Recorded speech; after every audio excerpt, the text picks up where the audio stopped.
Ils ont raccroché les crampons loin des projecteurs de Bollaert, du Chaudron ou du Vélodrome. Les anciens joueurs de Ligue 1 poursuivent leur aventure, sur ou en dehors des terrains. Autour d'un repas, ils ont décidé de se confier, d'évoquer leur carrière mais aussi leurs souvenirs. Branchez vos écouteurs, chauffez votre plat. Vous êtes prêts à déguster une bouchée de foot.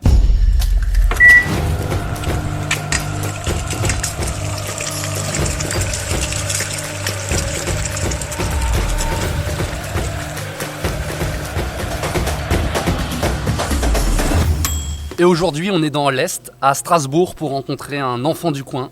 Il est né ici, il y a été formé, il a été capitaine du Racing, plus de 100 matchs sous les couleurs alsaciennes. Il a aussi joué à Sochaux, à Ajaccio, à Nice. Défenseur imperturbable, visage de la Ligue 1 pendant une dizaine d'années. Cédric Canté est avec nous. Comment ça va, Cédric ?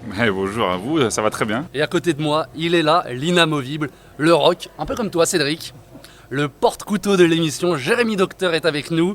Comment ça va, Jérémy ? Content de découvrir l'Est, tu connaissais ? Non, pas du tout, et je suis très content d'être là. Bonjour Cédric et bonjour Mathis. Alors Cédric, tu nous as accueillis ici aujourd'hui dans un pub un peu rétro, limite vintage. Pourquoi ce lieu ? Pourquoi nous avoir amenés ici ? C'est un peu mon QG. Quand il est 16h et que j'ai toujours pas déjeuné, je sais que la cuisine est ouverte. En plus, il y a des produits de qualité. En plus, on pourra l'évoquer un peu plus tard. C'est en plus professionnellement un de mes clients. Donc voilà, un peu de corporatisme, ça fait pas de mal. Et justement, tu as une assiette devant toi forcément. Qu'est-ce que tu manges aujourd'hui ? Alors aujourd'hui, c'est pas très alsacien, c'est pas très local. C'est butter chicken, simplement. Voilà, il fait pas spécialement froid dehors, mais avoir un peu de cuisine indienne, avoir un peu d'épices, ça permettra de ne pas dire trop de bêtises. C'est un test où vraiment tu connais ce plat et t'aimes bien ? Non, c'est un plat que je connais, ça fait des années que je mange ça. La cuisine indienne, c'est toujours, toujours une valeur sûre, du riz, du poulet, what else. Et tant qu'on est sur la nourriture, allez, une petite question comme ça, t'es plutôt choucroute ou tarte flambée ? D'ailleurs on dit flamencuche, tarte flambée. Non, flammecuche, on évite. On évite ? On évite, ça c'est sur l'autoroute pour les touristes. Nous, non, tarte flambée. Flammecuche, non, j'ai dû le dire 2-3 fois pour reprendre les gens du coup. Mais non, tarte flambée. Et je suis plus tarte flambée que choucroute. J'adore la choucroute, notamment celle de ma mère, mais c'est 2-3 fois par an. Les tartes flambées, j'avoue que c'est très très régulier. Et pendant ta carrière, tu te considérais comme un bon vivant ? Est-ce que ça a un peu évolué depuis que tu as arrêté ta carrière pro ? Comment ça se passe tout ça ? Je crois que je buvais plus de vin quand j'étais pro. Ah ? Puisque je bois d'autres choses plus fortes maintenant. Non, j'ai toujours été un épicurien. Moi, j'ai toujours aimé les repas, notamment d'après-match. Boire un coup, bien manger. Non, j'ai toujours un bon coup de fourchette en plus. J'ai jamais fait trop attention, du coup je compensais en allant un peu plus à la salle pour perdre et pour rester dans des standards acceptables. Mais non, j'ai pas vraiment eu de régime pendant ma carrière. On peut me dire même que tu es un hédoniste, tu me vois venir ? Ouais. Car aujourd'hui parmi tes multiples activités, tu as lancé une entreprise de distribution de spiritueux, Edon, je ne sais pas comment on prononce, que tu as créé en 2016. Et comment te vient cette idée et pourquoi ce secteur ? Alors, Edon Distribution, oui, c'est la racine grecque de l'hédonisme. C'est quelque chose qui m'a toujours poursuivi et donc je voulais avoir une société qui transmette un petit peu ses valeurs. Moi, j'ai toujours aimé les beaux produits, les bons restaurants, que ce soit la bouffe, que ce soit en liquide, mais plus le vin et la bière en bon alsacien, pas que. Du coup, c'est après la découverte d'un produit en Grèce, un produit dont je suis littéralement tombé amoureux. Et ça a continué en rentrant en France quelques années après et je me suis rapproché de la marque. Ça reste, c'est une passion. Souvent on dit après la carrière, l'important c'est de faire quelque chose qu'on aime. Là, c'est vrai que je kiffe vraiment cette activité. Ça fait rencontrer des super personnes et en plus ça me permet de garder un lien avec la Grèce, qui a été ma meilleure expérience sportive. Et dans cette activité de commerce de spiritueux, qu'est-ce qui te plaît ? C'est le fait d'aller chercher des marques un peu de niche, de prestige et de les valoriser. Tu fais un travail de recruteur presque. Ouais, c'est pas faux ça. D'ailleurs, je vais le mettre sur ma carte de visite. On te donnera nos coordonnées, t'en fais pas, pour les infos. Non, c'est vrai que c'est moi qui fais le sourcing. Moi avec ma femme. Après, c'est un réseau, c'est quand même un petit monde. Et puis c'est valorisant de faire venir des nouveaux produits, de les expliquer, de voir que ça marche, d'aller dans des établissements qui mettent ces produits à la carte et qui deviennent à leur tour fans de ces produits, dont on a l'impression de faire quelque chose d'utile. Donc c'est un tout, c'est une expérience globale. C'est pas de tout repos parce que en face de nous, la concurrence, c'est Pernod Ricard, c'est Bacardi, c'est LVMH. Ils font pas que des sacs. Vuitton, ils font aussi beaucoup de spiritueux. Donc c'est un monde nouveau, mais où il y a quand même des synergies avec ce qu'on faisait avant dans le sport de haut niveau. Mais en tout cas, on rencontre des belles personnes. Tiens là, moi ce soir, si je prépare un petit apéro devant un match, qu'est-ce que tu me proposes ? Qu'est-ce que je fais ? Alors, pour pas rester dans le classique. Pas de pizza bière, hein, interdit. Hein. Non, pour pas rester dans le classique gin tonic. Quand on dit match, on dit souvent moment avec les amis. Donc c'est détendu, donc on va pas sortir des cocktails trop chiadés avec 36 ingrédients, des infusions, des herbes qui viennent de je sais pas où. Il y a un cocktail mexicain qui s'appelle la Paloma. Okay. C'est l'équivalent du gin tonic mais au Mexique. Donc c'est 3 ingrédients. C'est du soda au pamplemousse, tequila au mezcal avec un peu de citron vert. Dans un grand verre, des beaux glaçons. On évite les glaçons qui sortent du congélateur. On achète des beaux glaçons transparents. Okay. Et on pourrait croire que gérer une entreprise donc de plusieurs salariés, ça te prend tout ton temps. Mais non, car alors, si mes informations sont bonnes, tu as aussi lancé une marque de sous-vêtements techniques pour sportifs. C'est une autre aventure, une autre histoire, je suppose. Oui, effectivement, c'est autre chose. On a lancé une marque qui s'appelle Rana. Donc c'est une marque, évidemment, de chaussettes de performance. Vous pouvez les voir pas mal sur les pelouses de Ligue 1. Il y a pas mal de joueurs à Nantes, des joueurs à Angers, des joueurs à Toulouse. On a un petit partenariat avec le TFC. J'ai vu qu'Olivier Giroud avait vanté la marque Rana. Exactement. Olivier que je connais un petit peu, qui était un petit peu l'ambassadeur. Moussa Sissoko aussi, à l'époque, il était à Tottenham. Et Mofi aussi, le nouvel attaquant de Nice, qui joue avec. Alors dans l'opérationnel, j'y suis pas parce que j'ai 3 partenaires qui sont fantastiques et qui s'occupent de la marque, de la faire vivre et de la développer. Mais voilà, quand il faut donner un petit coup de main, on va aller voir le club de Nice justement dans quelques temps. Je suis pas loin. Parce que les chaussettes, c'est tout un point dans le milieu du foot. On voit des fois dans les reportages des joueurs qui coupent les extrémités de leurs chaussettes d'équipementier. Et c'est là qu'on intervient. C'est là où vous intervenez, c'est ça ? Exactement, nous c'est la chaussette, la soquette qui est en dessous, qui est beaucoup plus confortable, technique, qui est pensée pour éviter les frottements, les ampoules, les blessures. Arrête, ça reste une paire de chaussettes, c'est pas non plus un produit trop technologique, mais on y a beaucoup pensé. Il y a une version 3 qui arrive. Donc c'est vraiment pour le confort, pour le haut niveau et pour la performance. Bon, on voit ta vie d'aujourd'hui est bien remplie. Emploi du temps comparable, Jérém, tu fais autant de trucs ? Oui, carrément, ouais, mais sur 1 heure. Non, ça s'arrête vite après, ouais. Ouais. Mais ta vie d'avant aussi, elle a été bien remplie, ta carrière. On va revenir un petit peu dessus si tu veux bien. Donc toi, tu nais dans le quartier de la Méno, à Strasbourg, le quartier qui a donné son nom au stade. Il y a pire, non, comme endroit pour découvrir le foot ? Ah oui, c'est vrai que notre quartier, il est intimement lié au stade parce que le nom de Méno, sans le stade, il ne serait pas connu dans le monde entier, j'ai envie de dire. Après, moi, pendant très longtemps, il y avait quand même une espèce de défiance entre nous, la partie de la Méno où j'étais, le quartier populaire, etc. Et le stade qui est un peu plus loin, qui est presque limite un autre quartier qui s'appelle le Neudorf. Voilà, même si parmi les jeunes, il y avait beaucoup de jeunes issus du quartier, et ça ne se retrouvait pas forcément au centre de formation ou en pro. Donc il n'y avait pas forcément de lien, ça a un petit peu changé. En plus il y a le jeune Candil qui est de la Méno aussi, qui est au club maintenant. Mais c'est vrai que d'avoir ce stade, pour nous c'était quand même une fierté, parce qu'il y a eu des grandes heures au milieu des années 90 au stade de la Méno, et c'est vrai que cette proximité c'était un luxe. Et donc petit, est-ce que toi déjà t'es fan du Racing ou est-ce que t'as des idoles dans le foot ? Alors moi mes idoles étaient déjà dans mon premier club du Vauban. Le club a été champion de France amateur dans les années 80. Il y a Jackie Duguay-Pérou qui est passé, il y a Arsène Wenger qui est passé. Il y a du monde. Du monde. Donc déjà, eux, pour nous, quand on allait les voir jouer, c'était quelque chose. Et puis après, quand il y a eu des joueurs comme Mostovoy, Franck Sauzé, Marc Heller, les frères Cobos, etc., c'était une génération que pour nous, on commençait vraiment à s'identifier. Après, moi, pour être honnête, fin des années 80, c'était plus l'Olympique de Marseille. Ah, peut-être des idoles marseillaises. Oui, avant Chris Waddle, il y a eu. Nous, on était près de l'Allemagne, c'est vrai que nous, Klaus Allofs, extraordinaire. Forster en défense, il y a eu des joueurs. Même moi, c'était tout le club en fait. Boli, évidemment, un peu plus tard. C'était n'importe quoi, l'Olympique de Marseille. Donc, moi, j'étais petit. J'avais 10 ans quand j'ai commencé à m'y mettre, puis c'était toutes les épopées en Coupe d'Europe, c'était une grosse période. Tu as mentionné Arsène Wenger, qu'est-ce que ça représente quelque chose Arsène Wenger aujourd'hui pour un Alsacien, surtout quand toi, à l'époque où tu as grandi, et puis quand tu penses à la carrière qu'il a eue comme coach, parce que comme joueur il a eu aussi une carrière, mais c'est surtout comme coach qu'on le retient. Pour toi, ça veut dire quelque chose Arsène Wenger, avec tes racines alsaciennes ? Arsène Wenger en Alsace, c'est une icône, presque même en France, c'est un personnage très influent. Mais pour nous, on a une fierté incommensurable d'avoir un tel technicien alsacien, en plus qui n'a jamais perdu son accent, ce qui est quand même fantastique. Comme ça, il ne peut pas mentir, il ne peut pas dire que. Tu vois ? J'ai eu la chance de l'affronter à un petit match avec le Variété Club de France au mois de juin, puisqu'on a inauguré un stade à son nom. Il manquait un peu de vivacité, mais sinon, t'es bien placé. T'es bien placé quand même. Tu débutes dans un gros club de la banlieue strasbourgeoise. Oui. Tu es repéré et tu finis ta formation au Racing. Est-ce que, au moment où tu es repéré, là tu te dis, ça y est, c'est sérieux, il y a peut-être moyen de faire un truc? Pas vraiment en fait. En fait, c'est la saison 93-94. Je finis le collège, donc il y a beaucoup de changements en fait. Je signe au Racing, mais en amateur. Je signe pas au centre de formation parce que bon, je venais d'un petit club, puis je suis de Strasbourg, donc je signe une licence classique. J'arrive en sport-études aussi en seconde. Mais honnêtement, pour moi, jusqu'à ce que j'ai mon bac 3 ans plus tard, l'école était quand même plus importante. Et voilà, il y avait moins la folie de maintenant, tout le monde veut être pro. Les parents surtout veulent que l'enfant soit pro. Moi, mon père, évidemment, il le souhaitait. Ma mère aussi. Ma mère était une fan de foot et du Racing, même avant de rencontrer mon père. C'était familial.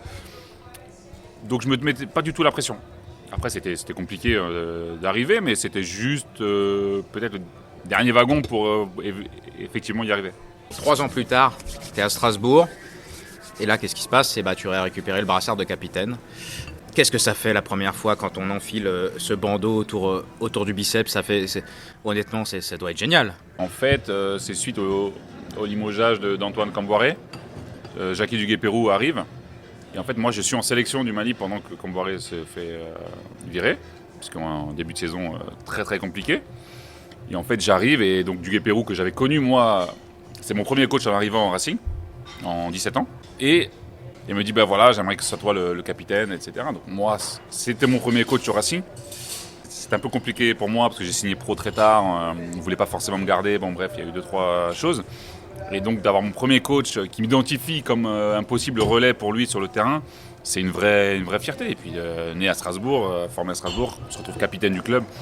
En Ligue 1, c'est juste un sentiment incroyable. On arrive en 2005.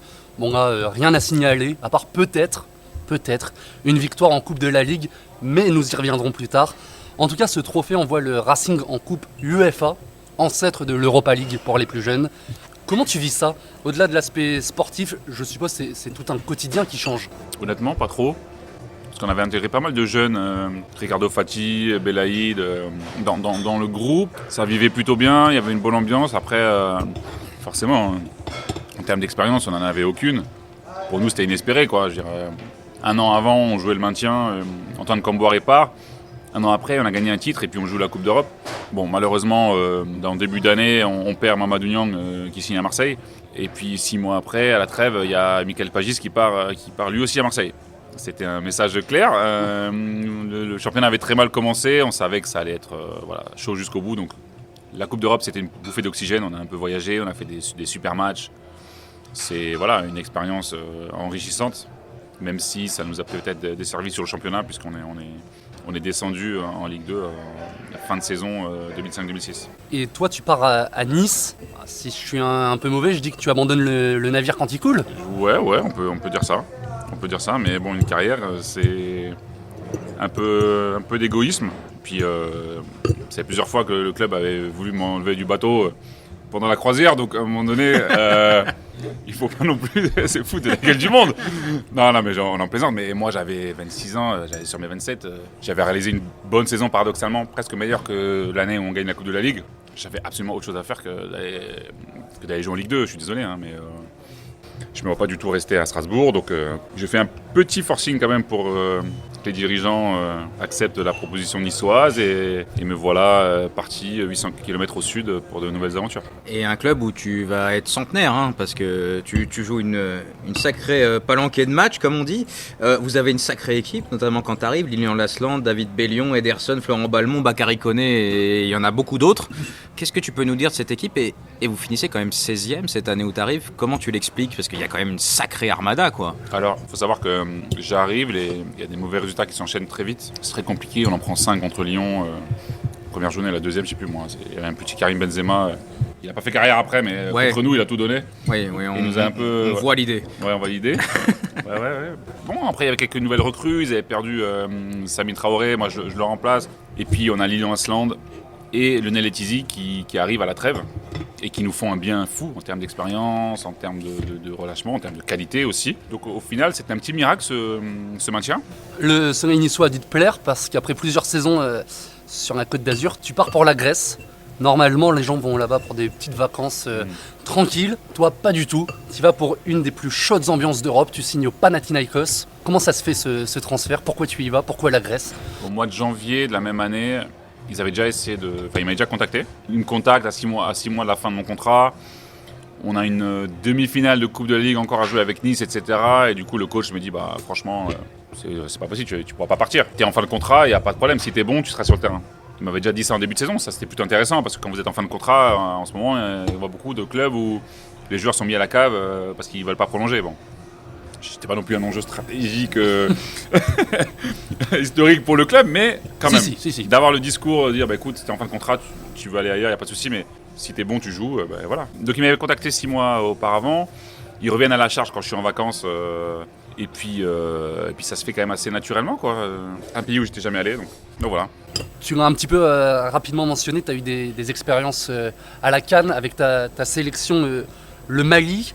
Alors toi, tu es né en France, mais ça a toujours été acté pour toi que tu défendrais les couleurs maliennes? Ça a été une décision que j'ai prise assez tôt dans une carrière, puisque j'ai déjà joué avec l'équipe du Mali Espoir. Donc j'ai pas attendu 26 ans, 27 ans pour me découvrir une passion pour l'Afrique, mais j'ai connu les équipes de France jeunes, moins de 17 ans, moins de 18 ans, où j'ai côtoyé des Louis Ndoula, des Dalma, des Anelka, Sébastien Frey. Enfin, il y avait une génération de fous, donc beaucoup ont fait des grosses carrières. Mais bon, déjà, j'ai signé pro à 21 ans. Tous ceux que j'avais côtoyés en équipe de France, ils étaient déjà en pro. Il y en a Dalma, Bréchet, ils avaient signé à l'Inter de Milan. Zoumana Camara, pareil. Bon, bref, donc j'étais plus dans ce wagon-là. Donc très rapidement, je me dis, tiens, j'avais vu des images de la Coupe du Monde des U20, il me semble, du Mali. Il y avait Mamadou Bakayoko, un ancien joueur, qui avait brillé. Bon, Seydou Keita aussi à l'époque. Je me dis, tiens, ça m'a titillé quelque part. Et j'ai fait les démarches. Je suis allé d'abord au Mali en vacances. Je suis revenu au Mali en vacances, et j'étais déjà allé quand j'étais petit. Et puis de fil en aiguille, je me suis fait connaître de la Fédé, et puis j'ai rapidement intégré l'équipe nationale Espoir dans un premier temps. Et tu vas porter le brassard de l'équipe nationale malienne. On est en 2012, il y a une épopée en CAN jusqu'en demi-finale. Vous jouez la Côte d'Ivoire de Gervinho qui vous élimine, vous perdez 1-0. But de Gervinho sur une contre-attaque, c'est un 2 contre 1. Toi, tu es dans l'axe et on a l'impression que tu gardes l'axe tout en essayant de surveiller Gervinho. Mais tu fais jamais vraiment un choix. Tu as revu cette action, t'en penses quoi 11 ans plus tard? On avait un latéral droit qui allait très vite. Et c'est vrai que Gervinho récupère le ballon, il doit être à la moitié du terrain. Et moi, dans ma tête, j'ai un joueur dans mon dos. Et je vois Gervinho et mon latéral droit. Je me dis, mais attends, il va le rattraper. Je sais qu'il va à 2000 à l'heure. Souvent, on regarde par rapport aux qualités de chacun. Bon, c'est vrai que Gervinho allait vite aussi. J'avais aussi cette info. Mauvais choix, malheureusement, qui est très préjudiciable parce que c'est vrai qu'à 1-0, nos deux meilleurs joueurs offensifs avaient attrapé le palu. C'était Abdou Traoré et Modibo Maïga. Bon, ils n'avaient pas pris leur cachet à la jeunesse. Du coup, avec ces deux joueurs, je pense la Côte d'Ivoire, honnêtement, on avait les moyens de les battre. Là, il y a Touré, Drogba, Gervinho. 1-0. Il y a une petite équipe en face. 1-0, merci, au revoir. C'est dommage. Ouais. Moi, j'ai excellemment bien mangé. Visiblement, toi aussi, ton assiette est vide. On va revenir sur certains points de ta carrière avec Jérémy. C'est l'heure des pieds dans le plat.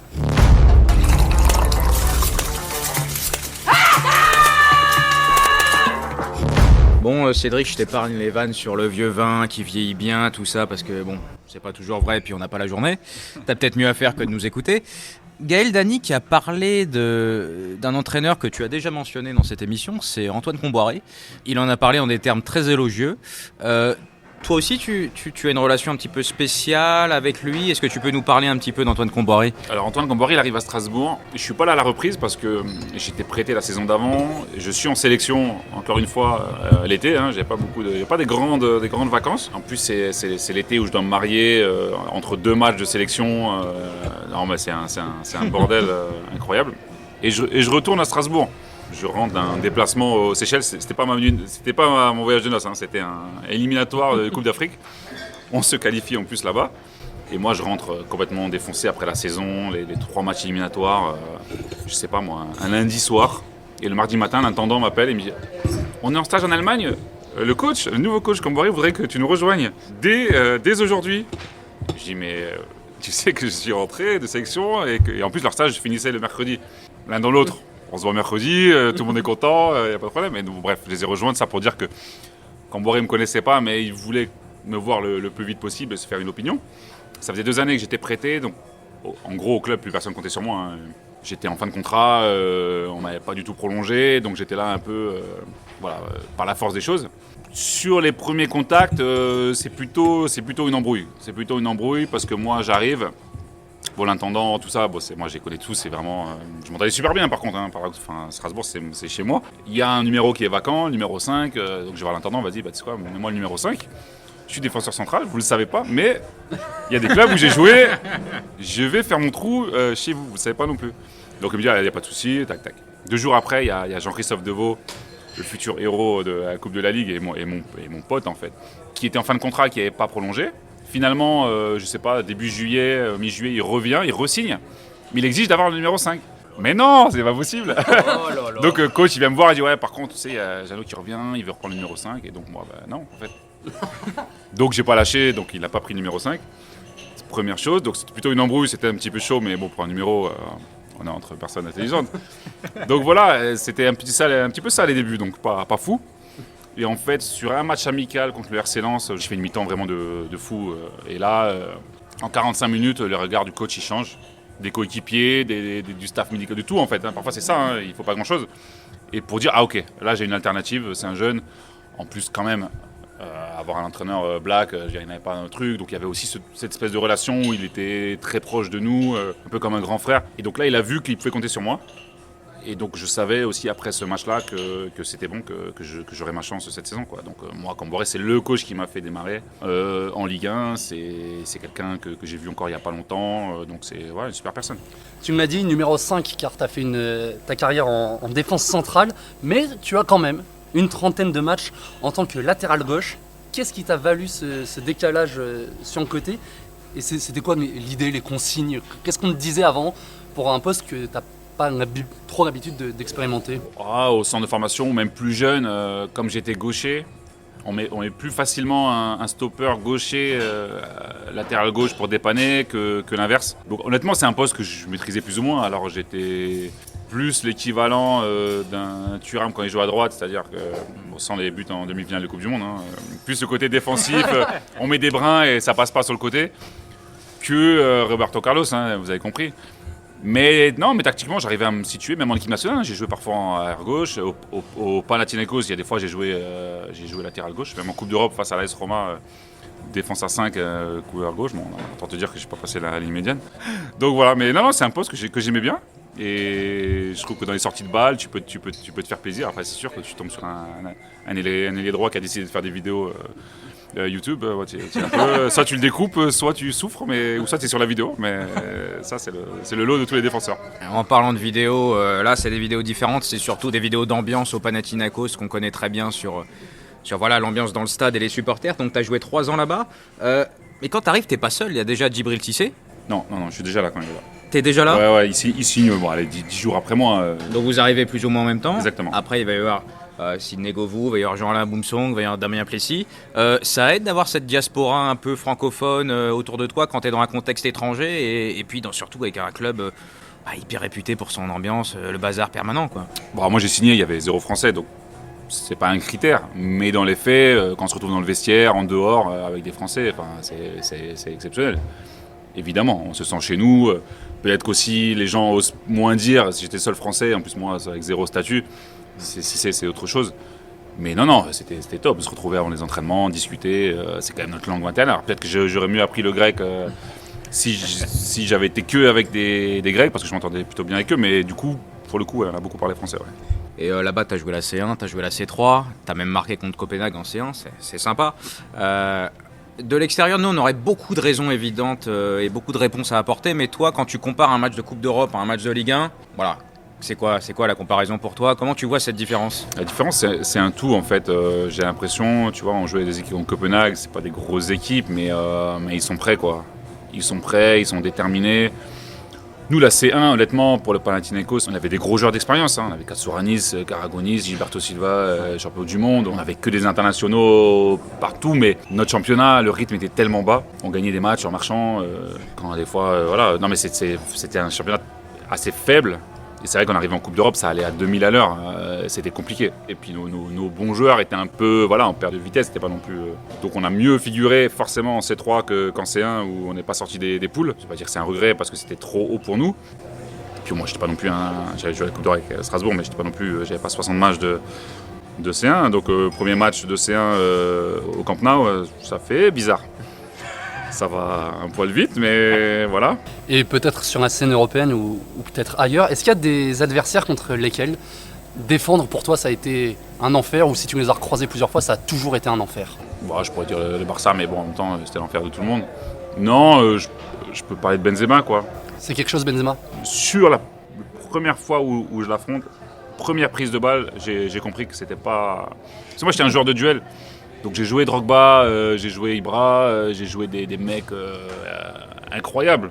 Des mecs rapides, des mecs costauds, des mecs qui sautent haut. Mais Benzema, c'était autre chose. Il avait cette fluidité, cette intelligence, l'appui avant que tu aies compris où il allait. Lui, il était déjà parti. Et il était très jeune. Donc il y a même des matchs, on jouait Lyon, où ça se passait bien, genre 0-0 ou des trucs. Il rentrait, bon, c'était fini, quoi. Et moi, je jouais défenseur, il y avait Cyril Roll à gauche. Et souvent, quand on voyait Benzema rentrer, on se regardait et parfois on éclatait de rire, on se disait, ça y est, c'est fini là. Et bam, bam, 1-2, je sais pas quoi. On se regardait, on dit, bah ouais, bon, on le savait, mais.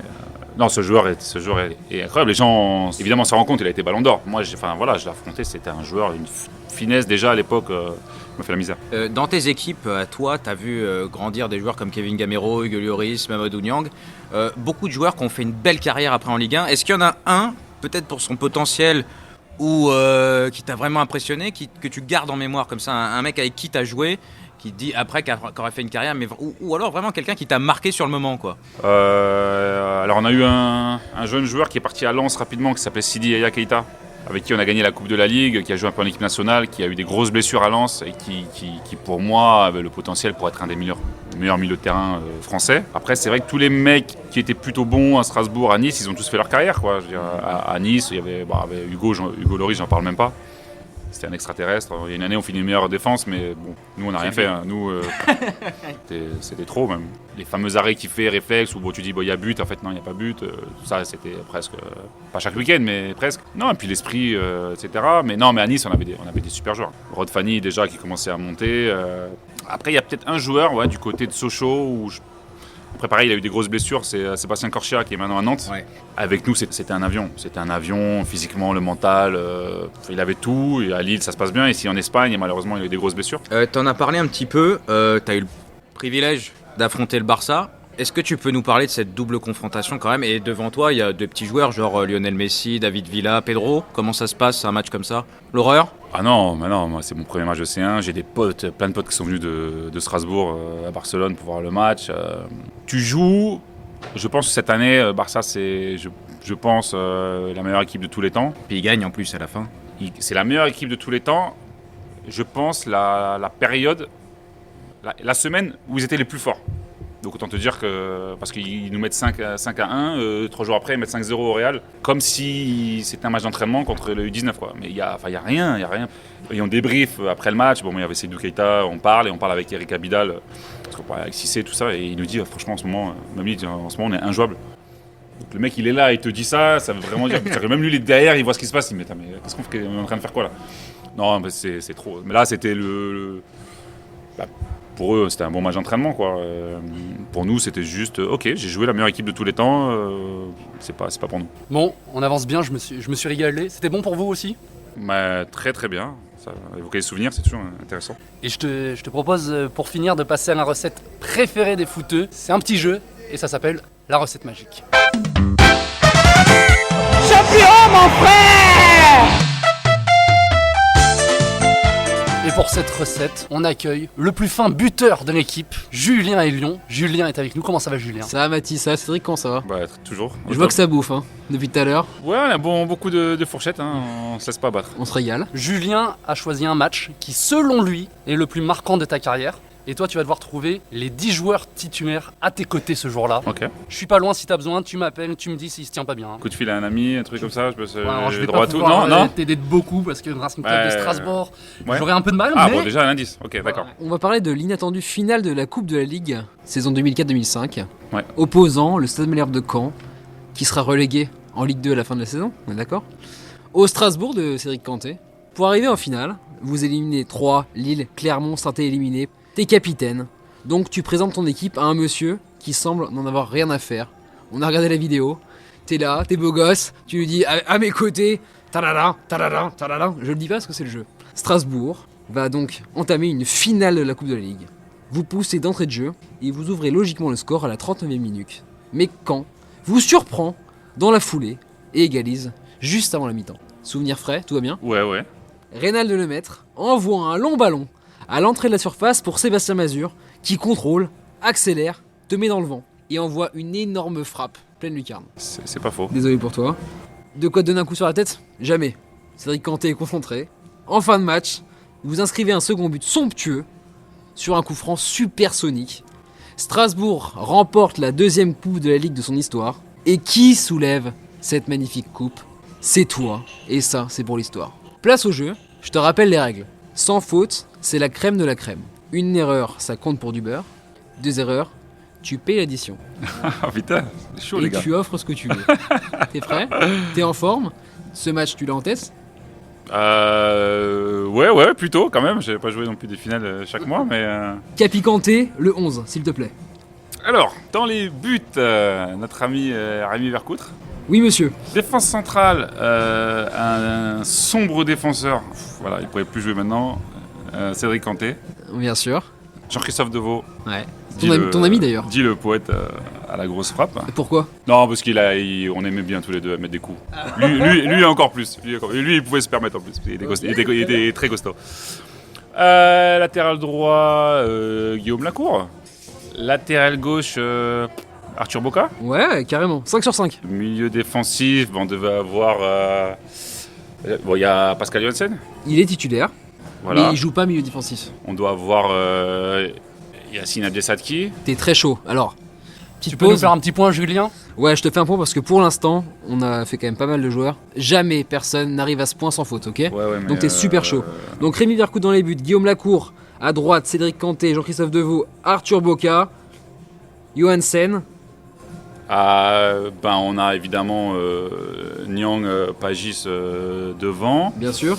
Alors, on doit avoir Alex Farnerud. Il n'en Très manque- très chaud. Il n'en manque plus qu'un. Et c'est ça mon problème. Oh là là. T'as le droit à une erreur, donc déjà t'es bien. Déjà l'addition ne sera pas payée. Hein. Donc c'est un milieu défensif que j'ai oublié. Ouais, Mais 6... vrai 6. Un vrai 6. Sur le papier en tout cas. Un vrai 6, Ouais. putain, mais je vais l'oublier, je vais pas être content. S'il y a quelqu'un. Ah oui, j'ai pas oublié le gars, donc j'ai dit que c'était... putain, c'est incroyable. On fait un point temps mort, c'est la première fois que la compo est dite en entier sans faute.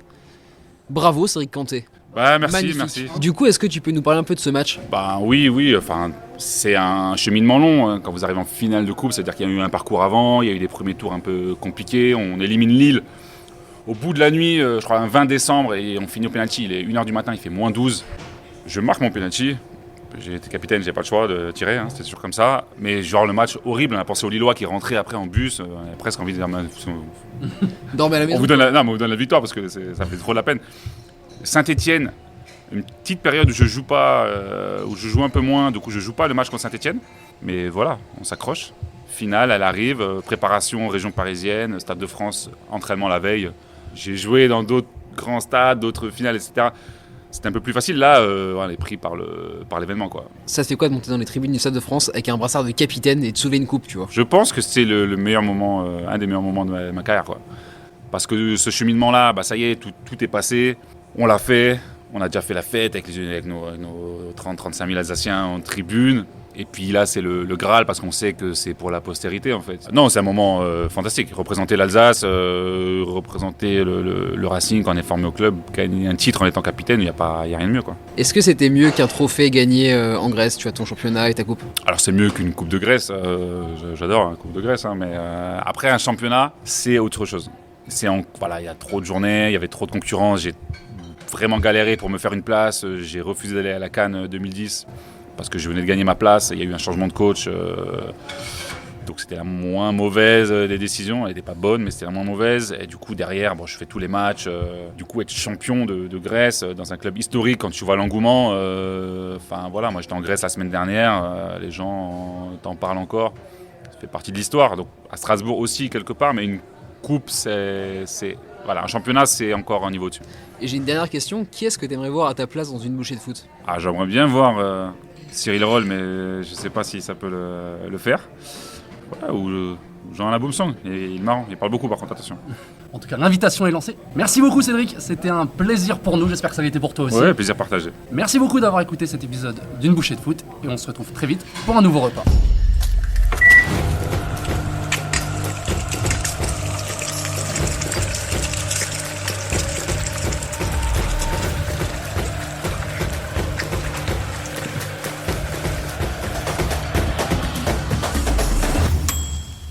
C'était une bouchée de foot, un épisode réalisé par Thomas Vinclair, produit par Julien Elion, Jérémy Docteur et Mathis Lescan.